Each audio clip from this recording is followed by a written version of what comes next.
नमस्कार ट्रेनीज, मैं अनुराग सक्सेना आप सभी लोगों का हार्दिक स्वागत एवं अभिनंदन करता हूं इंस्ट्रक्टर कम्युनिटी चैनल पे। तो ट्रेनीज, आज के इस वीडियो लेक्चर में हम लोग आपके लिए वर्कशॉप कैलकुलेशन एंड साइंस का जो इनका एग्जाम 2019 में ITI का हुआ था उसका फर्स्ट ईयर का पेपर लेके आए हैं। ठीक है, तो ये पेपर जो है मेरा ये रियल पेपर है। एग्जाम में ये आया था 2019 का जो फर्स्ट ईयर का एग्जाम हुआ था उसका ये पेपर आया था। ठीक है, पहले पेपर ऑफलाइन होते थे तो पेपर इस तरह से आता था। तो देखिए, तो इसको आज हम सॉल्व करेंगे। इसमें जो 25 क्वेश्चन है इसको हम दो पार्ट में सॉल्व करने वाले हैं। तो आइए देखते हैं कि पेपर कैसा आता है और किस लेवल का आता है, इससे आपको एक अच्छा खासा आइडिया मिल जाएगा। तो चलिए बिना किसी देरी के शुरू करते हैं क्वेश्चन नंबर 1 से। ठीक है, ये 50 नंबर का पेपर है और 1.5 घंटे इस पेपर को करने के लिए मिले हैं। ठीक है, सभी प्रश्न अनिवार्य हैं, सभी प्रश्नों के अंक समान है और सही उत्तर का चयन करें बस। ठीक है, OMR बेस्ड होता था पहले। तो शुरू करते हैं। देखिए, पहला क्वेश्चन है CGS सिस्टम में लेंथ की यूनिट क्या होगी। देखिए, जो CGS होता है ये क्या होता है, सेंटीमीटर, ग्राम और सेकंड।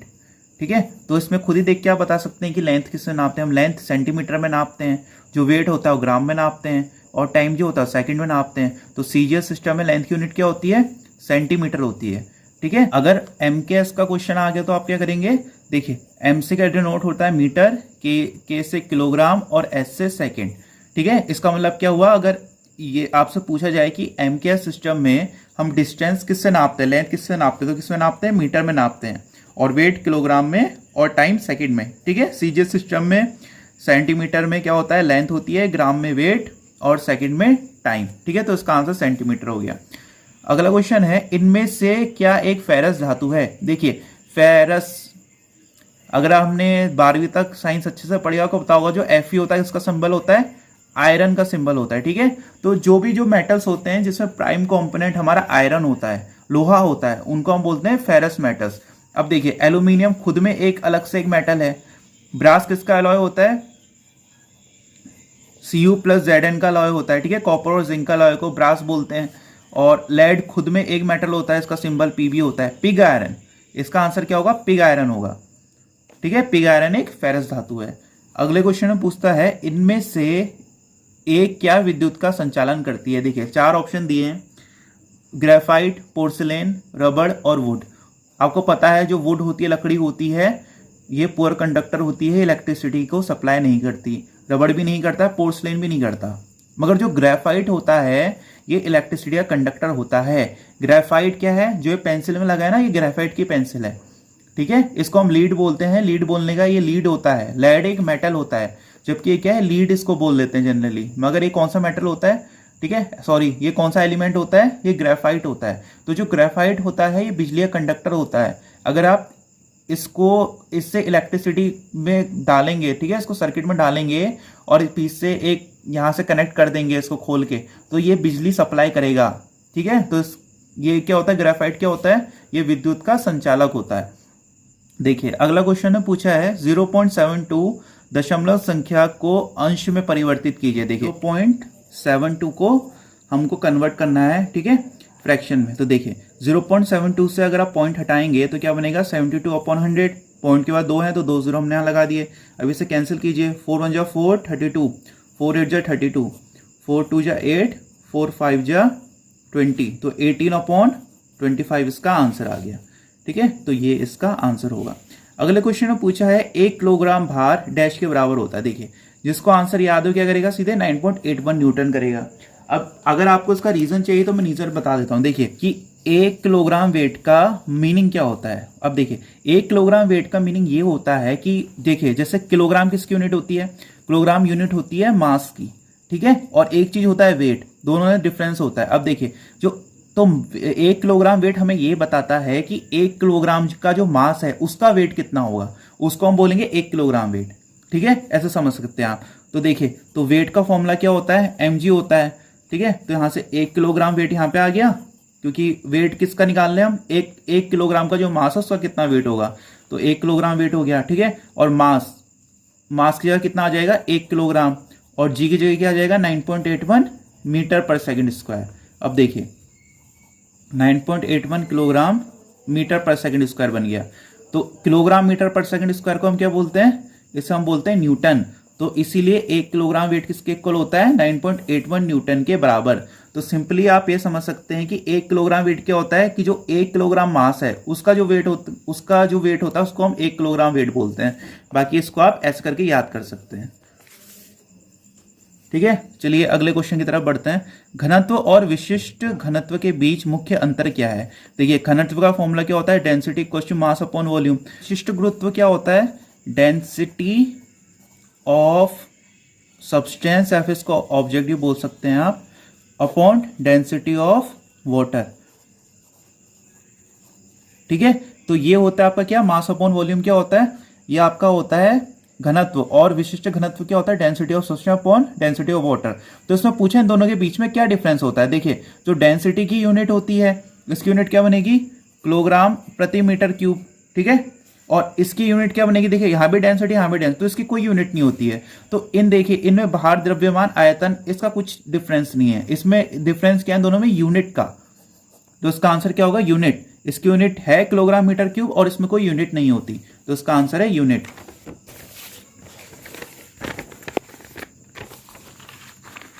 अगला क्वेश्चन है 4761 का वर्गमूल किसके बराबर होता है। ठीक है, 4761 का स्क्वायर रूट निकालना है। देखिए स्क्वायर रूट निकालने का फॉर्मूला क्या होता है, इस तरह से हम टी मेथड करते हैं।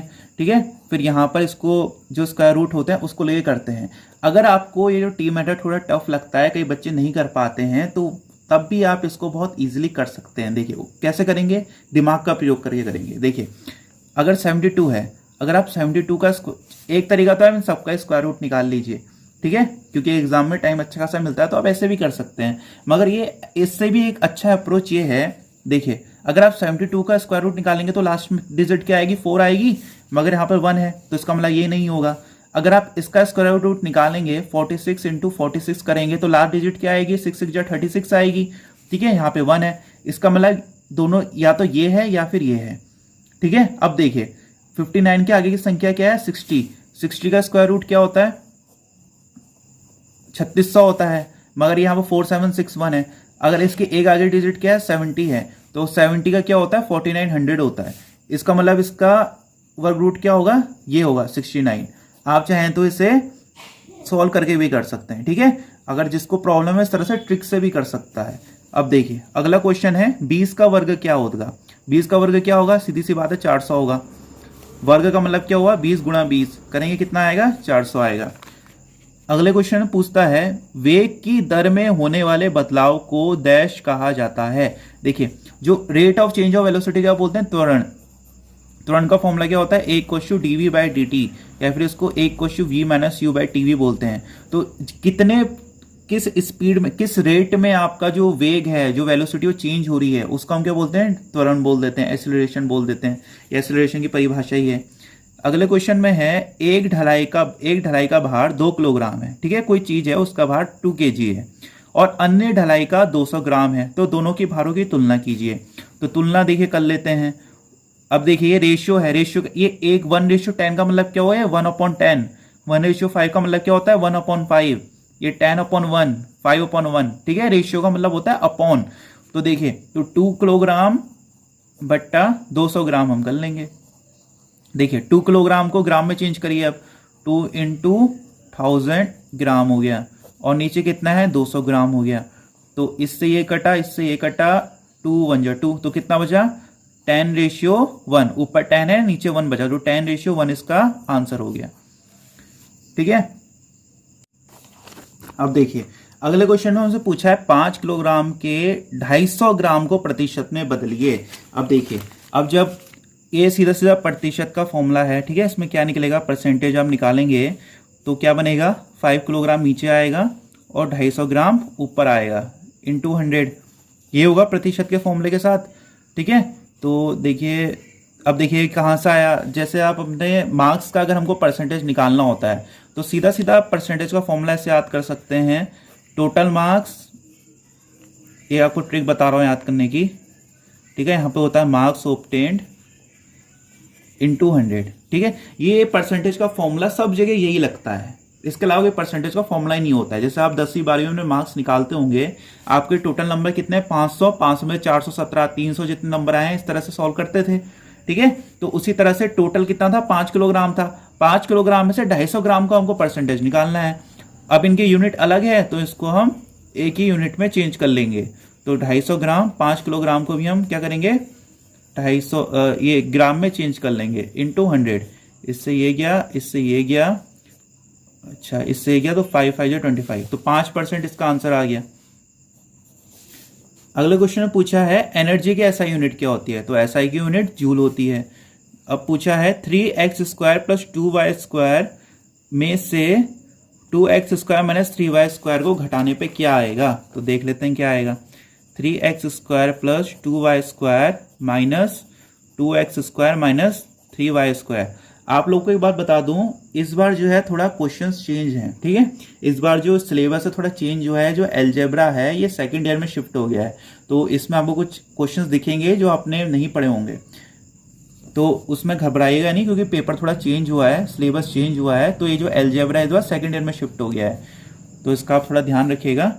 तो 3 ये अलजेब्रा का क्वेश्चन है, 3x² plus 2y² minus 2x² minus minus plus 3y²। देखिए इसको इससे सॉल्व कर लेंगे। 3 में से 2 गया, x² 2y प्लस 3y² कितना बनेगा 5y²। तो x² प्लस 5y² इसका आंसर हो गया।